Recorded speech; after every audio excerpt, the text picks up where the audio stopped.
What are you doing, Emily? That guy's a biker. Are you trying to get yourself fired? Mark's voice cut sharply through the garage, much like a worn socket wrench scraping metal. Emily Wilson did not flinch. She kept moving steadily and deliberately toward the man standing beside the stalled Harley. Its chrome was scratched, the paint peeling, and the engine gave off a faint ticking noise, with every moment passing. However, what drew her attention was not the motorcycle, but the man himself. His boots were crusted with dried mud, his jeans ripped at one knee, and his leather jacket sun-faded and stiff around the shoulders. The patch on the back was unmistakably Hell's Angels.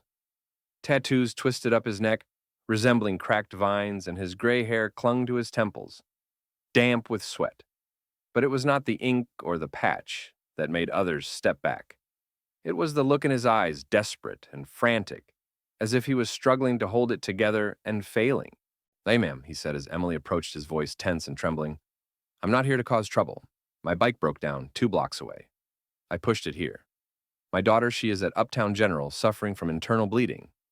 She's only 8 and is in surgery right now. I have to see her." He wiped his hands on his jeans as if to shake off the feeling of despair clinging to them. At the reception desk, the attendant Kelly barely looked up and said, "No walk-ins without an appointment?" chewing gum as if his urgency was wasting the air. "I told you it's an emergency," he replied louder now, gasping for breath. "I don't need a full examination. I just need her to start treatment, and I will pay, sir," he insisted.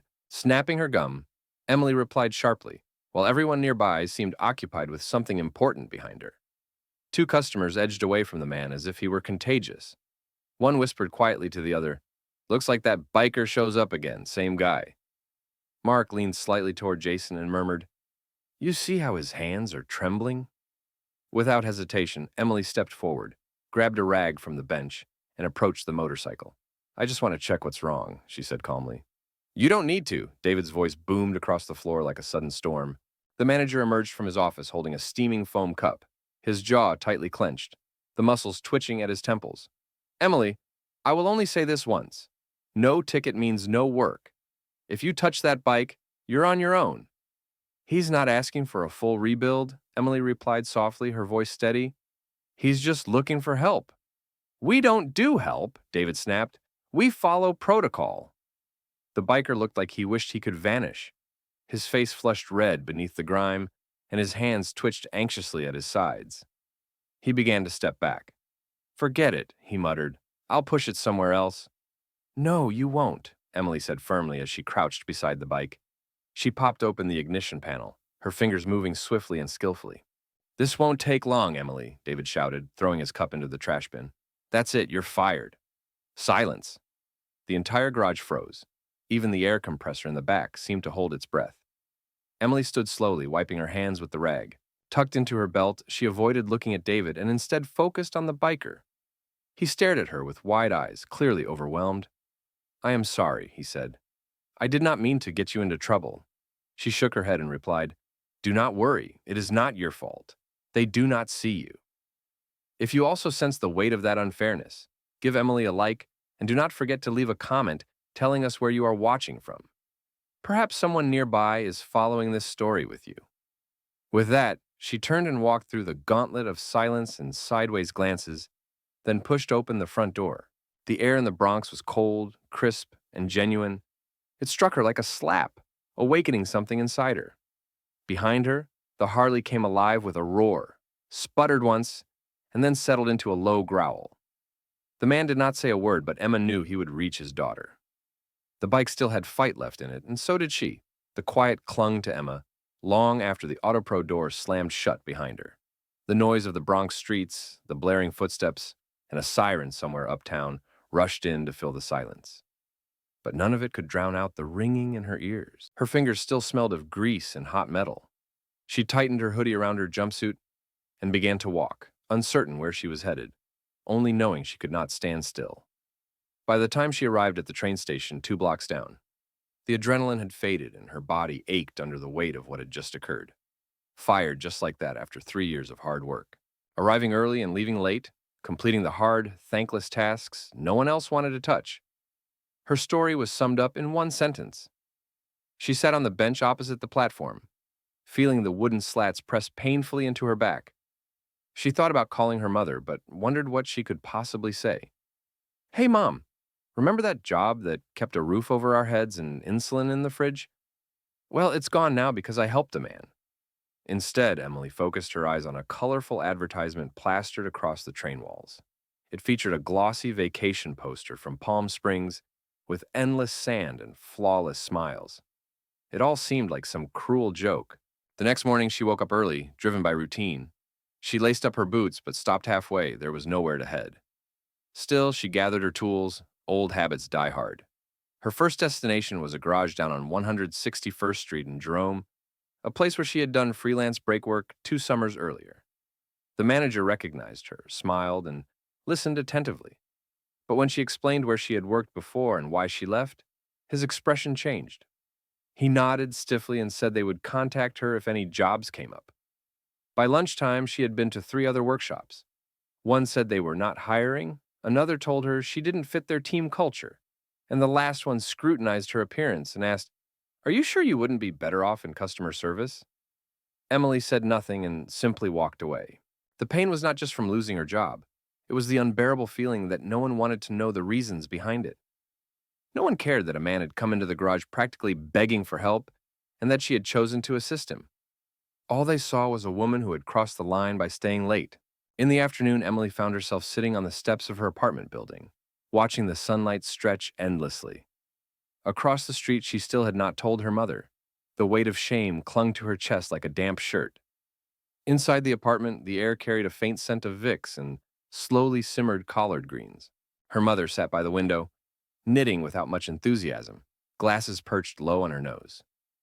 "You're home early," her mother said, without looking up. Emily nodded as she dropped her tool bag by the door, trying to sound neutral. "Yeah, I quit." Her mother paused her knitting and looked at her quietly. "You quit, Emily?" Swallowing hard, she explained, "A man needed help. His daughter was hurt, and nobody else would touch his bike, so I fixed it. David fired me on the spot."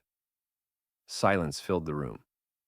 When her mother finally spoke again, her voice was gentle. "Did you do what was right?"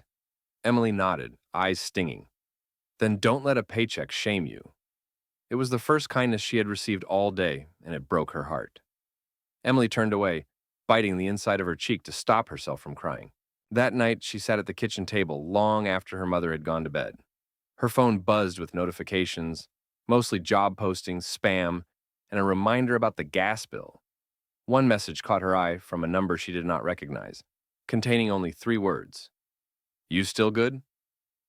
No name attached, but she knew who it was. It had to be the biker. She did not respond. The following day, Emily visited 2 more workshops. One flatly told her they did not hire troublemakers, while the other handed her a clipboard and said they would be in touch. Although the way they avoided meeting her gaze revealed everything, by evening, Emily found herself walking without purpose. Her boots carried her back to Autopro. Driven by some mix of routine and stubbornness, she stopped across the street, fixating on the large roll-up doors and the fluorescent light glowing within. They were still open. Life had evidently moved forward without her, as if she had never existed. From the alley beside the building, a figure emerged. It was him. He appeared different in the daylight, less like a biker and more like a man burdened by too many experiences. One hand held a paper bag, the other a coffee. When he spotted her, he halted. "I knew I would find you here," he said. Emily crossed her arms, cautious. "Are you following me now?" He shook his head. "I just stopped by to see if you were all right," he replied quietly. She said nothing at first. "I did not want you to lose your job," he confessed, stepping closer. "I understand," she murmured as he offered the coffee to her. "It is black, no sugar." She accepted it, not because she desired it, but because it seemed simpler than arguing. He glanced toward the garage and asked, "Do they often treat you like that?" "Only when I breathe," she responded flatly. He chuckled briefly before growing serious again. "By the way, my name is Ryder." "What?" She looked at him clearly for the first time. After a moment, Ryder glanced down the block and said, "I told my brother what happened." Emily frowned. "Why would your brother care?" He met her eyes. "Because he owns that garage. Actually, he owns the entire Autopro chain." Emily froze. "So, You helped the wrong man or maybe the right one, he concluded. Either way, he was determined not to give up. He began to walk away, but then turned around and said, "If you ever need help or a second chance, just give me a call." He slipped something into her pocket, a simple business card without any logos, only a name and a phone number. Then he disappeared. Emily stood there as darkness deepened, her coffee growing cold in her hands. The card stayed warm against her thigh. She had no idea what the next day would bring. Yet for the first time since that door had slammed behind her, it felt like the world could still have one door left slightly open. The following morning, Emily sat at the kitchen table, sipping the now cold coffee that Mark had given her. It tasted bitter and burnt, but she drank it anyway. Her mother had left early for a clinic appointment, and the apartment felt strangely silent without the soft buzz of the television in the background. Emily unlocked her phone and stared at the business card again. Ryder Ellison was printed beneath the number, no title, no company logo. Just that plain, stubborn name of a man who seemed reluctant to reveal too much, but determined to be remembered. She had no intention of calling, but at precisely 9:14 a.m., her phone rang from an unknown number. She almost let it go to voicemail, but something made her answer. "Hello, Miss Wilson," a woman's voice said crisply and formally. "This is Lauren from AutoPro's corporate office.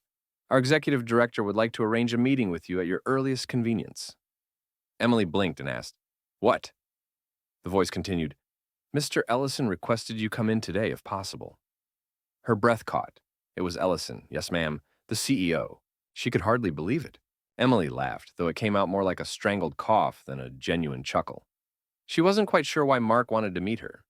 He explained, "I think it involves something that happened recently at our Bronx branch. We can send a car if that would make it easier." Her heart pounded as she hesitated. "Which floor?" she asked. "18th," came the reply. The meeting was set at headquarters downtown in Midtown Manhattan at 11 o'clock in the morning. Standing in front of a towering glass building that gleamed with ambition, the AutoPro emblem loomed large above the revolving doors, sharp and imposing. Emily was dressed casually in her favorite jeans, a navy sweater, and the same boots she wore the day she was dismissed. The soles still bore grease stains. Inside, the air smelled of polished leather and subtle ventilation. A receptionist greeted her with an overly polite smile and handed her a badge, instructing, "Take the elevator to the 18th floor. They are waiting for you." The ascent felt longer than expected. The mirrored walls doubled her tense expression and uncertain gaze. She adjusted her collar repeatedly, but the feeling of discomfort lingered. When the elevator dinged, a glass door slid open into a waiting area, flooded with daylight. Past that was an open-plan office, with soft gray carpeting and high-backed chairs that likely cost more than her entire apartment. "Emily," a deep voice called out. She turned to see Jason standing beside a modern glass conference room. Gone was his usual leather jacket and grimy jeans. Today he wore a button-up shirt with the sleeves rolled up to his forearms, along with well-fitted slacks. Despite the change in attire, his posture remained strong, shoulders set, expression calm and steady. He said, "I wasn't expecting to see you here." "He said you almost did not come," and he nodded, still expressing relief that you did. He opened the door and motioned for her to follow. The conference room was more spacious than the entire Bronx garage. At the far end, a tall black man in his 50s sat, clean-shaven, dressed in a sharp suit with a watch perfectly catching the sunlight. He stood up as she entered and said, "Miss Wilson, I am Isaac Ellison, CEO." Emily shook his hand, feeling a bit clammy. "Please take a seat." She sat down across from him, with a writer to her right. Ellison said, "I have heard a great deal about you over the past 48 hours, and I want to hear it directly. No filters, no spin, just what happened."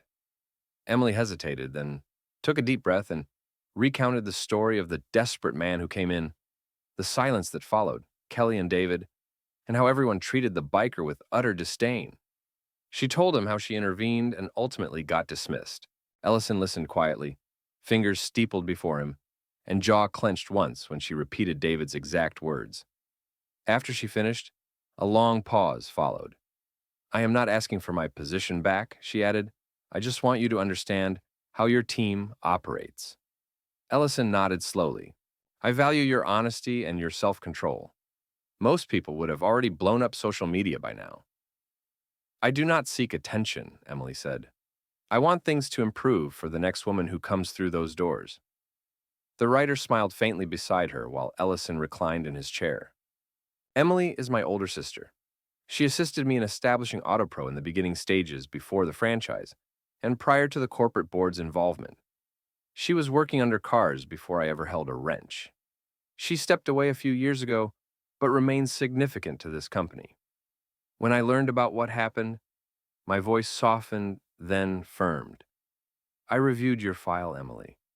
You hold the highest customer satisfaction score of anyone in the Bronx branch with not a single complaint. You work during holidays, take on the toughest shifts, and train two of the current technicians who now act like they outrank you. Emily blinked in surprise. She had not anticipated that. You were dismissed for assisting someone in trouble. That is unacceptable. She adjusted her posture. David Reynolds was let go this morning, Ellison stated plainly, effective immediately. Emily stared in disbelief. Wait, really? Ryder replied. I told you we would take care of it. Ellison opened a folder. We are offering you a promotion to lead technician at the Bronx site, complete with full benefits and a 15% salary increase. You will oversee the shop floor, have the final authority on hiring, shop standards, and conduct. Emily blinked hard, questioning, why me? Because you already lead by example, Ellison explained, and because I want someone on that floor who does not wait to be told what is right. She glanced down at the folder, bearing her name in neat print. Something about it felt dreamlike. I need a moment, she whispered. Take all the time you require, Ellison responded. However, she did not need long. Looking up, she met both men's eyes and nodded firmly. Yes, she said, and this time she meant it.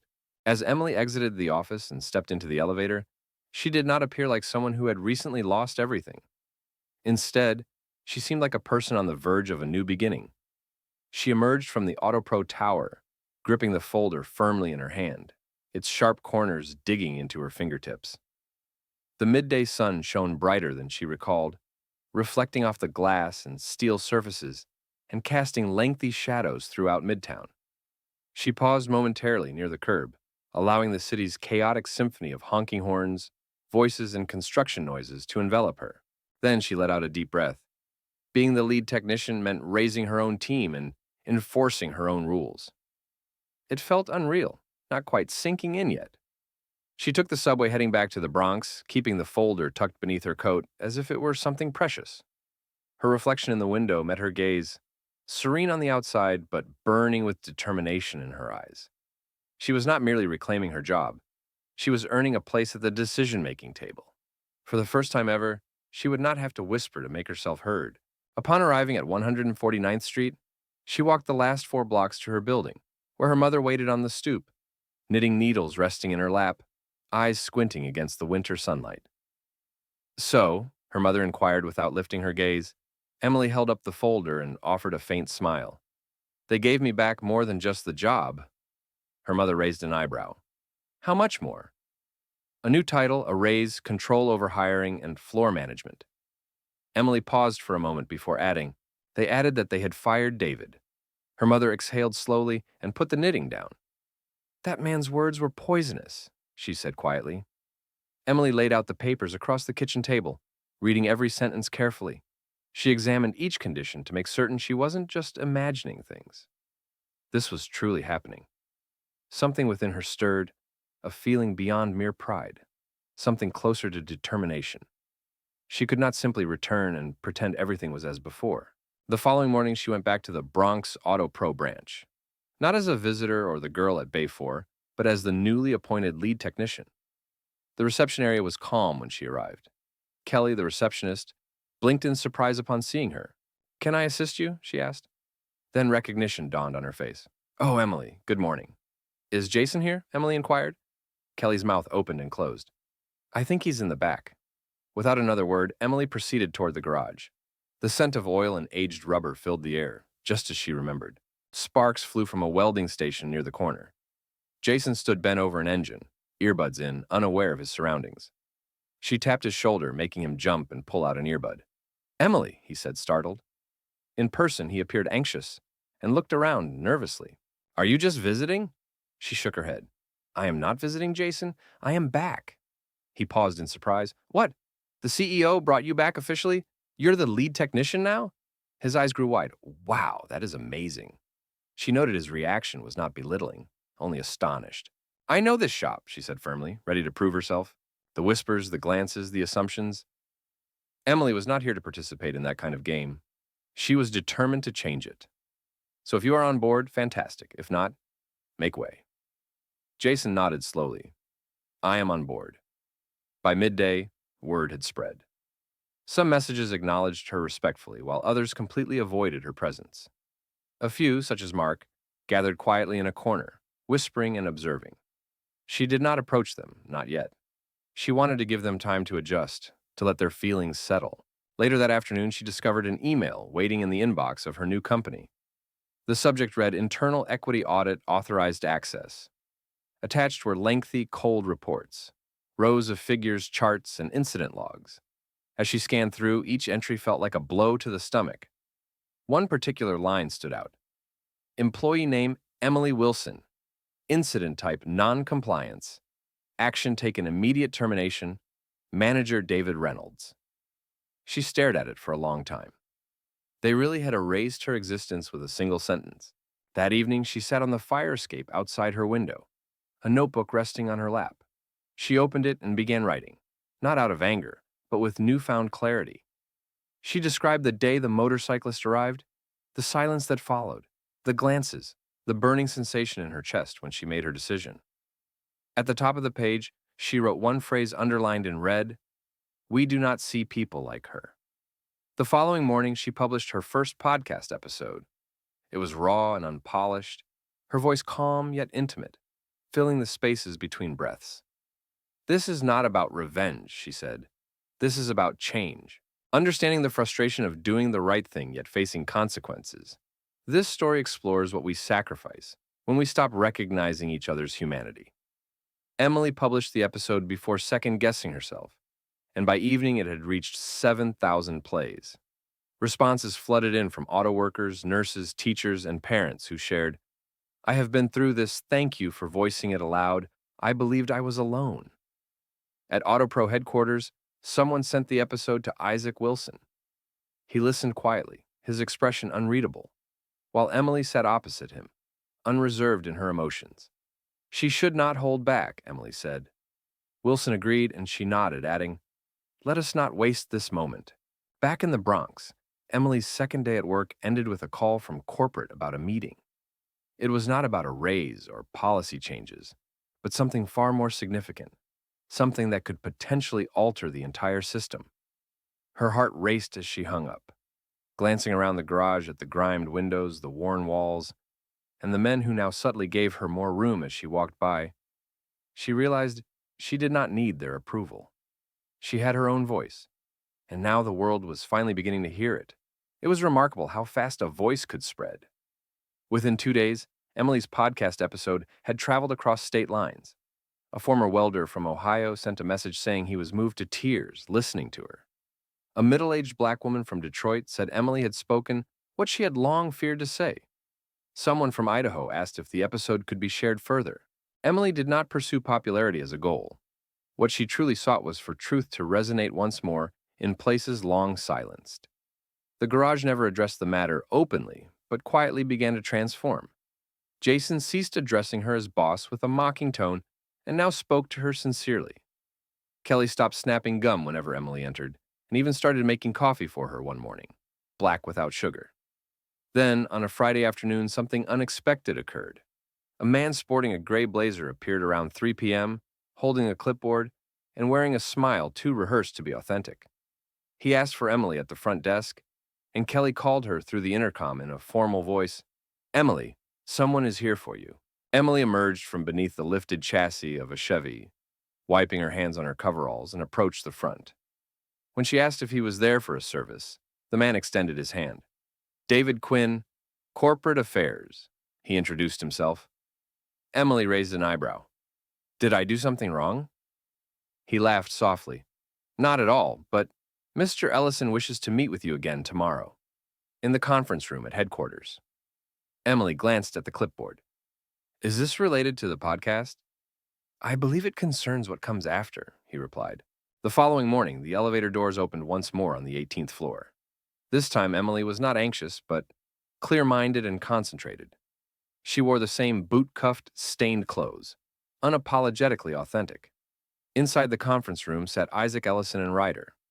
A third person was present now, a woman with silver hair and horn-rimmed glasses, holding a tablet in her hand. Welcome back, Emily, said Ellison. This is Dr. Elaine Rogers, a corporate social equity advisor. She is helping us with structural transformation. Emily shuckened. I have listened to your episode 3 times, Dr. Rogers said. The clarity in your story is unusual.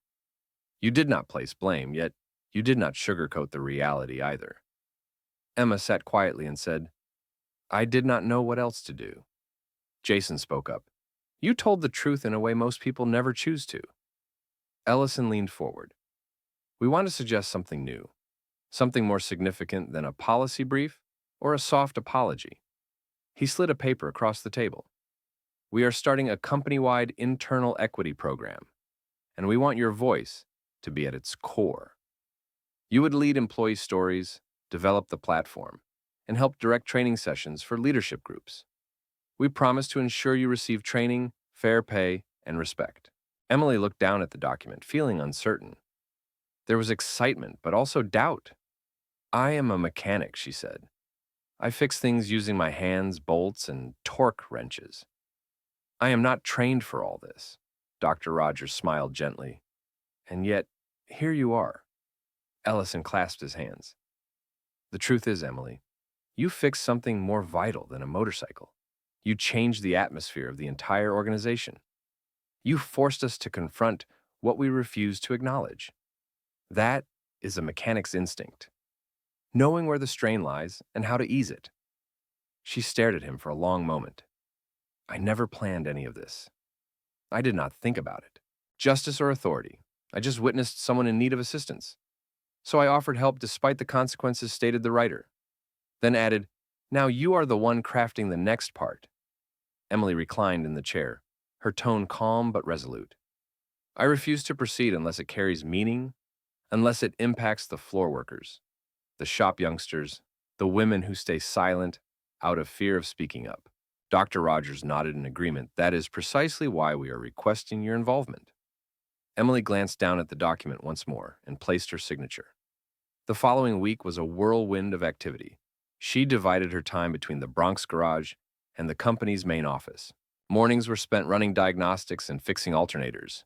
Afternoons found her facing a microphone recording narratives, not only her own but those of others as well.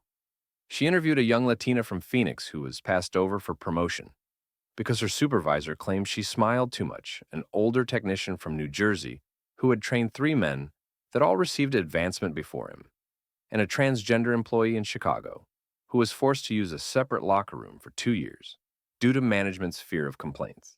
She captured their voices raw and without scripts, transforming them into a series titled Under the Hood. The debut episode aired across AutoPro's internal network, with every shop mandated to listen during staff meetings. She had expected little, but soon, comments began pouring in from Alabama. I never considered it like this. Thanks from Portland, you vocalized what I have thought for years, all within her own Bronx garage. Jason approached her afterwards saying, I had no idea about your mother or everything you endured before. I just always thought you were quiet, not strong. Emily looked at him and replied, Quiet is not the opposite of strong. Sometimes it is the beginning of strength. He acknowledged this with a nod, and this time his tone held no mockery, only genuine respect. Later that week, she found an anonymous envelope slipped into her locker. Inside was no letter, only a single spark plug, and scratched into its base were the words, I see you now. She held it in her palm for a long moment. In a garage that once erased her existence, her presence was now etched permanently into the steel, marking only the beginning of her story. On a chilly Monday morning, the Bronx garage felt unusually still. The familiar noises of metal tapping, suppressed laughter, and half-hearted teasing were oddly missing. Emily stepped through the large bay doors, her boots making sharp sounds on the stained concrete floor. Her gaze swept across the room. Most of the team was already there, but their movements were slower, more cautious. Not toward her, but directed at something larger than all of them. She understood exactly why, because that morning episode 3 of Under the Hood was released. This one was deeply personal. In the episode, Emily did not just recount another worker's tale. She shared her own story, one nobody had asked for, and everyone acted like it was none of their concern. She spoke with clarity and calm, not anger, but with the kind of gravity only lived experience brings. I did not yell. I did not slam tools. I just repaired his bike. I got fired. Everyone witnessed it unfold, yet remained silent. So, this episode is not about teaching a lesson. It serves as a reflection for those who saw what happened and chose to say nothing. As the garage's speaker system softly played the audio during the morning briefing about company policy applying to all branches, nobody dared to meet her gaze, though they all listened. After the meeting, Jason walked beside her silently for a few steps before finally admitting, "I recall that day. I told myself it was not my responsibility, that you had everything under control." Emily responded calmly, without anger, but with sincerity. "You and everyone else." Jason swallowed hard and admitted to being wrong. She gave a subtle nod and continued walking. In the middle of the morning, while Emily was putting a transmission back together, her work phone buzzed. It was from Isaac Ellison's assistant with the subject, "Urgent message. Please come to headquarters this afternoon. We need your voice on this." She replied that she would arrive by 3 o'clock. That afternoon, she entered a different kind of room. Not the podcast studio, not the CEO's office, but the boardroom. 8 individuals sat at the long glass table. Executives, human resource leaders, public relations strategists, all dressed in suits, mostly white and older than her. They all stood when she came in, a formality that felt both rigid and symbolic. Ellison greeted her with a firm nod. "Emily, thank you for coming," he said. Then a man in a gray suit with a sharp jawline spoke up. "We've been reviewing the internal reaction to your series. It is impactful, very impactful." Another woman quickly added, "However, there are worries about the brand's reputation and public exposure. I am sure you understand." Emily sat down, folding her hands. The hands rested calmly as the question was posed, "What exactly is the issue?" The woman hesitated before answering. "There are whispers. The media might catch wind of it. Shareholders are asking if we intend to release a public statement." "So you want to shut it down?" Emily answered firmly, "No." Wilson replied with steady eyes, "But we want to stay ahead of it. Control the narrative." A third voice joined in, someone from legal. "We'd like to propose a formal spokesperson role. Keep the story within our channels with managed messaging and scripted appearances." "Oh." Emily glanced at the man. His tie was too tight, his speech too polished. "You want to pay me to make it look better?" Silence. She breathed out slowly. "Let me be clear. This did not start because I wanted a microphone. It started because nobody would meet my eyes after they saw me erased." Wilson spoke softer now. "You are not being erased anymore." She held his gaze steadily, then, "Do not ask me to pretend it never happened." He nodded slowly, respect growing in the wrinkles around his eyes. "If we're doing this," Emily went on, turning back to the table, "we are doing it honestly. That means unscripted moments. It means including more employees. It demands accountability, not curated sound bites." The woman from HR shifted uneasily. "That is risky." "So is silence," Emily replied. There it was, the quiet that follows the truth. After a long pause, the woman nodded in agreement. 3 days later, Emily stood in front of a camera crew at AutoPro headquarters, not as the face of the brand, but as a genuine person. The campaign called This Is Us Unfiltered showcased genuine employees from various departments such as mechanics, clerks, and janitors sharing their thoughts on respect, race, gender, and the unspoken rules they had endured. Emma's episode was the very first one filmed. Before filming began, the producer asked her, "Is there any script you want us to follow?" Emily gave a subtle smile and replied, "I have already lived this script." As soon as the red light blinked on, she started speaking. "I don't believe I am brave. I just grew wearied by fixing problems no one wanted to acknowledge, weary of working twice as hard for half the recognition. weary of swallowing my silence. She paused briefly and added, "You don't need an official title to speak the truth. All you need is courage and a microphone." The episode aired to the entire company that coming Monday. The Human Resources Department was flooded with messages, not of anger, but relief. People finally felt recognized. In the garage in the Bronx, someone taped Emily's words above the break room sink in bold marker. "Do not confuse silence with consent." Later that same week, as Emily was gathering her things to leave the garage, Kelly approached, not with forms or attitude, just holding out a key and speaking softly. "I didn't say anything the day you were dismissed," she confessed. "I should have. I see that now." Emily looked at her for a moment before nodding gently. "You see me now. That's a start." As she stepped out into the evening air, her boots firm on the pavement, she realized something important. She hadn't intended to lead a movement. She simply refused to be invisible any longer, and now nobody could ignore her presence. Once more, the coming weeks unfolded like a soft revolution, quiet, steady, and impossible to ignore. Throughout AutoPro's branches, change began to take root. In Dallas, a garage manager held his first team-wide listening session and finished it wiping away tears. A young woman in Florida left Emily a voicemail, expressing gratitude for showing them they could remain true to themselves while keeping their jobs. Even at Emma's own Bronx workshop, the walls seemed to listen now. But Emma did not let the newfound attention slow her pace.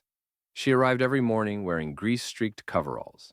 She continued to pull engines, run diagnostics, and teach younger technicians how to identify the real issues before they turned expensive. However, when Emma spoke, people no longer looked away. Instead, they leaned closer. One evening, after a long shift, she stayed in Bay 2 to complete a troublesome brake line on a Civic. Jason lingered nearby, pretending to straighten the socket drawer. "Have you ever thought about owning your own shop?" he asked without looking up. Emily chuckled quietly. "Why would I do that just to get stuck dealing with permits, rent, and payroll troubles?" he replied, glancing at her. "You have a certain leadership quality, the kind that makes people listen, even stubborn ones like me." She hesitated before replying. That idea had crossed her mind before during college, trade school, and the quiet moments between layoffs. But those dreams faded quickly when the focus was simply making it to payday. That night, as she walked home, the question lingered in her thoughts. At the apartment, her mother was already asleep when Emily poured herself a glass of water and sat at the kitchen table. The spark plug from several weeks ago, the one someone had left anonymously, still rested by the window. She picked it up, rolled it gently between her fingers, and stared at the faint letters etched into the metal. "I see you." What could that mean? To create something from nothing. Not just for herself, but for women like her. Mechanics with passion burning inside, yet no one willing to hand them the keys. The next morning, she brought it up to Mark over coffee. "Have you ever thought about starting a shop?" she asked casually. He paused mid-sip. "Your own, not just mine," she added. "A place for women, for people who get overlooked before they even touch a wrench. A place where being underestimated is not the first thing that happens." Mark's face slowly spread into a wide grin. "Now, that sounds like the kind of trouble I would invest in." He pulled out a napkin and quickly jotted something down. "There's an old garage in East Tremont, closed since the pandemic, with good bones and a solid foundation. The owners are looking to sell." Emily looked down at the napkin. No logo, no business plan, just a location and a spark of hope. A week later, they toured the space together. The garage was dusty, filled with spiderwebs and broken lift arms, but Emily saw beyond all of that. She saw sunlight streaming through the tall windows. She imagined the mural she would paint on the back wall. Women holding torque wrenches and wearing protective glasses. She discovered bays that did not require anyone's approval to simply breathe. They bought them. 2 weeks later, Emily invested her corporate bonus, and Mark contributed the rest. AutoPro did not resist her departure. In fact, Wilson offered to match part of her initial funding on one condition: Emily would continue consulting on company culture, producing quarterly episodes of Under the Hood, and training regional leaders in equity practices. She accepted the offer and immediately got to work. The new facility opened as Mitchell Motors, modest and unpretentious, uniquely hers. The sign was handcrafted in raw steel, curved at the edges. Emily insisted on no neon lighting, Jason asked to join her team on the very first day, and Kelly sent flowers with the note saying, "For the first boss I ever wanted to be honest with." At the grand opening, Emily stood before a crowd of community members, friends, previous colleagues, and journalists. She wore oil-stained boots and a crisp navy jumpsuit with her name stitched in white thread. She told the gathering, "This is not merely a garage. It is a workshop of possibilities, where no one is dismissed for doing the right thing, and where individuals are recognized not by their appearance or origin, but by how they show up when it truly matters." The audience applauded warmly, yet it was the quiet moment afterward that left a lasting impression. That time when people did more than clap, they nodded knowingly because they truly understood. One week after opening, a young black girl named Tessa stopped by with her older brother stood by the tool rack, wide-eyed, watching Emily work. "Do you want to give it a try?" Emma asked, offering her a torque wrench. Tessa nodded eagerly. Her brother chuckled, explaining, "She has been fascinated by engines ever since she could walk." Emily knelt beside her, teaching her how to gauge tension and how to listen to the metal's subtle warnings when something was wrong. "Don't let anyone tell you that your hands aren't meant for this," Emma whispered. Later that night, Emily sat on the bench outside the shop, staring up at the sign illuminated by the streetlight. Mitchell Motors, where skill speaks louder than stereotypes. The words were not simply painted, but carefully carved into the wall by hand, suggesting permanence rather than polish. She leaned back, closed her eyes briefly, and breathed deeply. She had built this place not for gratitude, but so that no one else would ever have to feel invisible again. Emily stood at the rear of the shop with her arms crossed, observing the quiet rhythm of work in progress. This was her favorite moment, not when the shop burst with customers, but during the calm exhale of the workplace. Jason was busy replacing a fuel pump, while Tessa, now a part-time helper after school, carefully wiped down tools with the kind of diligence Emma had only seen in veterans of the trade. Even Ryder, despite his complaining knees, was crawling beneath a vintage Impala, muttering softly at a stubborn, rusted bolt. "It feels different here," a voice said behind her. It was Ellison arriving unexpectedly, dressed casually instead of his usual suit. He carried a box of donuts as if he were just another person stopping by. Emily spoke without warmth, but not with coldness either. "I wasn't sure what else to bring." Mark responded, admitting he had expected her visit. "I thought I would stop by and see it with my own eyes," she said, pointing toward the open garage bay. "Well, there it is. It's nothing fancy, but it gets the job done." He stepped forward, observing Tessa for a moment. "That girl reminds me of you. Sharp eyes and eager hands. She brings back memories of what I never had," Emily said softly. "A place where you can fail, yet still be welcomed back the following day." Mark nodded thoughtfully. "I came here to apologize, not for firing you since that was protocol, but for how long it took me to realize that protocol itself was the problem." Emily remained silent, her gaze fixed on a worn poster on the back wall of the garage. She had discovered it in a hidden spot and chosen to keep it. It featured Rosie the Riveter with her arm scribbled over in engine grease, transforming her sleeve into a mechanic's coverall. Below, a message was written. "We still can do more, you should do more," Emily eventually spoke. "Your board listens to you. You could push for hiring pipelines, equity reviews, pay transparency." Mark smiled slightly.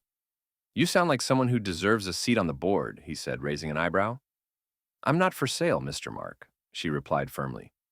"No," he said, "but your voice matters and needs to be heard."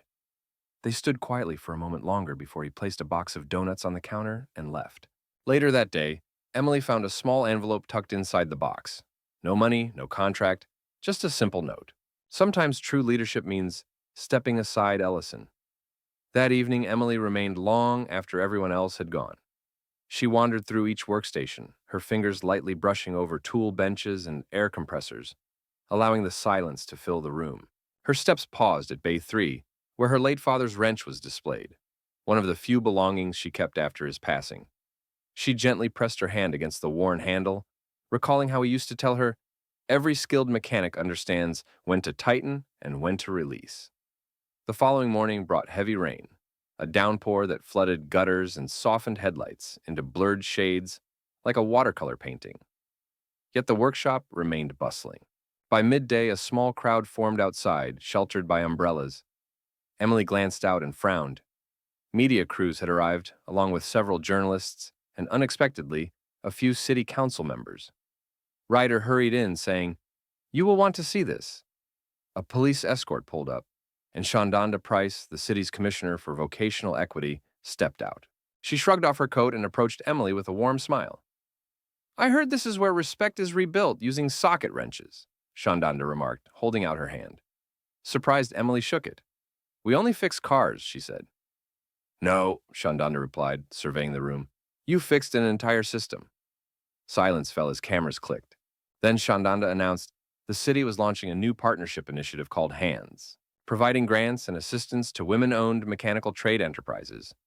Emily's store would serve as the pioneering flagship. A mentor location. Emma's jaw tightened, her eyes stinging. She was not one to shed tears easily, but this moment felt like the earth had shifted slightly. After the reporters left and the final journalist packed away their tripod, Emily found herself once again sitting outside the shop, boots resting on an overturned oil container. Kelly appeared holding 2 sodas. "Are you really planning to train all those new girls?" the teenager inquired. "Are they prepared to work?" Emily answered. Kelly hesitated, then asked hesitantly, "Do you imagine I could someday manage my own store?" Emily gazed at her with complete seriousness and said, "If you desire it, you will make it happen, and I will be right beside you to ensure nobody takes it away from you." Kelly smiled brightly and settled beside her, lightly kicking a loose stone with her sneaker. Far away, thunder growled, but inside the shop, laughter bounced against the walls, genuine and comforting. Somewhere amidst the grease, determination, and toughness, Emily understood something profound. It was no longer just about proving her worth. It was about building a place where no one like her would ever have to struggle alone. Almost dusk came as the final customer drove out from the shop. The air inside carried the scent of motor oil and aged vinyl, faintly mixed with the lingering sweetness from the donuts Jason had brought. Emily sat at her desk in the cozy office at the back, fingers lightly touching a pile of fresh resumes from young women all across the city, names she had yet to know but was already eager to meet. She cared deeply despite her hands being rough and her back aching, yet she still smiled. The door creaked open and it was Ryder, his knuckles scarred, holding 2 paper cups of coffee, as if offering peace after a prolonged battle. "You look like someone who could use this," he said, placing 1 cup before her. Emily accepted it with a nod, saying thanks. He paused before settling into the cracked vinyl chair across from her. "You know, when you first came in here, I didn't think you'd last more than a week." She didn't meet his eyes. "I know, but then I saw you rebuild a carburetor like it was a puzzle. No fuss, just pure focus." He took a sip. "I've been wrong about a lot in life, but I'm glad I was wrong about you." Emily finally looked up. Ryder seldom showed sentiment, but tonight his voice carried a weight of something unspoken. An apology, perhaps the passing of responsibility, maybe even pride. "I didn't want to take over," she said quietly. "I just needed a place where I belonged." He laughed softly. "You didn't take over, Emily. You created something beyond these walls." Outside, the shop lights blinked on one after another, flooding the pavement with a warm glow. Tessa could be seen laughing with another apprentice near the tool station. They were young, loud, and radiated the kind of energy that made Emily feel hopeful. Her phone buzzed. It was a message from Shonda at Price's office. The mayor's office had officially approved the expansion. "You're scheduled to speak at City Hall next Thursday. Congratulations, Emily." She stared at the message for a moment. City Hall. She hadn't even dreamed of that. It was part of her path, yet at the same time, none of it had been planned. "Do you ever feel afraid?" Emily questioned Mark out of the blue. He lifted an eyebrow, replying, "Do you think these white hairs came from peaceful nights?" Emily chuckled, explaining, "I mean scared of failing or making mistakes when others are watching." He leaned closer, his voice earnest as always, saying, "That feeling shows you're involved in something meaningful." A few days later, Emily stood in front of the city council. The harsh lights above made her sweat beneath her blazer. Cameras snapped, eyes fixed on her. She cleared her throat and said with calm but hushed confidence, "I am no politician. I am a mechanic. My hands understand bolts and seals far better than microphones. But I know what being overlooked feels like, being judged smaller than you truly are. And I understand the strength in someone finally acknowledging, I see you. She scanned the audience and spotted known faces. Tessa sitting in the second row. Mark in his finest shirt, looking uneasy yet proud. Even Wilson standing at the back, quietly but unmistakably there. Broken systems do not heal with speeches, she said with conviction. We mend them by empowering people with the tools, the freedom, and the belief to create their own mechanisms. This is what my workshop became. This is what this city has the potential to become. The applause that followed was not overwhelming but heartfelt, the kind coming from those who grasped the sacrifice it took for her to stand there. As the event ended and the crowd thinned, a woman, an older stranger with hands roughened by years of labor, approached Hera and said, My granddaughter dreams of becoming a welder. The woman doubted her chances at first, but then mentioned she had read about Emily. Emily's eyes widened and her throat tightened as she urged, Tell her! Tell her she is welcome to visit the workshop any time. We will find a spot for her. Later that evening, back in the garage, Emily found herself alone. The bays were dim, the atmosphere calm. She settled into the same corner where she had once cleaned tools as an apprentice, long before anyone knew her name. From her locker, she retrieved a small tin, a battered box filled with notes, keepsakes, and fragments from her journey.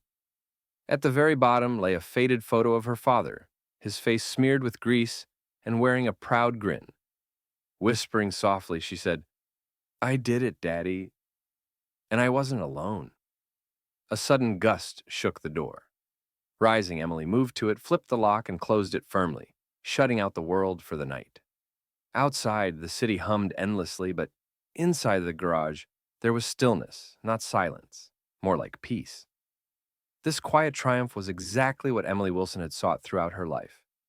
Not loud, not extravagant, but genuine.